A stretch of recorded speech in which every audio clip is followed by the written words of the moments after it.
ఎండాకాలంలో ఒంటికి ఎంతో చలువ చేసే గోండ్ కటీరా షర్బత్ ఎలా చేసుకోవాలో ఇప్పుడు చూద్దాం. ఇది గోండ్ కటీరా అంటారు. ఏ డ్రై ఫ్రూట్ షాప్లో అయినా దొరుకుతుంది. ఇవి ఒక 5-6 పీసెస్ తీసుకోవాలి. 5-6 పీసెస్ కొంచెం వాటర్లో పోసి ఓవర్ నైట్ నానబెడితే ఇలా అవుతుంది, జెల్లీ లాగా. సబ్జా సీడ్స్ ఒక 20 మినిట్స్ ఒక టేబుల్ స్పూన్ సబ్జా సీడ్స్ని సోక్ చేసుకోవాలి. కొంచెం పటికీ బెల్లం పౌడరు, పటికీ బెల్లం అంటే ఇలా ఉంటుంది, దీన్ని పౌడర్ చేసుకోవాలి. పటికీ బెల్లం లేకపోతే షుగర్ కూడా వేసుకోవచ్చు.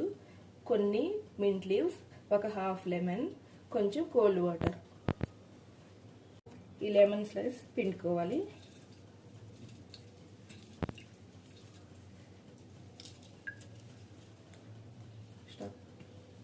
లెమన్ జ్యూస్ పిండుకున్నాక పటికీ బెల్లం పౌడరు మీకు ఎంత కావాల్స్తే అంత మీ షుగర్ లెవెల్ బట్టి వేసుకోండి. ఈ పటికీ బెల్లం అనేది కూడా ఒంటికి చాలా చలువ చేస్తుంది.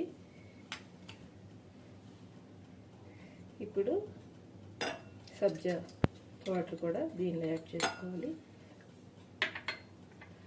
ఇప్పుడు మన అసలైన స్టార్ ఐటమ్ గోండ్ కటీరా కూడా యాడ్ చేసేసుకుందాం.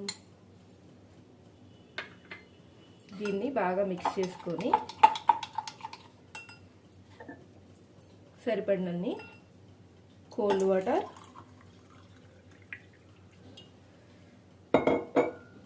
మింట్ లీవ్స్ యాడ్ చేసుకోవాలి. మింట్ లీవ్స్ కూడా ఆప్షనల్ మాత్రమే, మీకు నచ్చితే యాడ్ చేసుకోవచ్చు.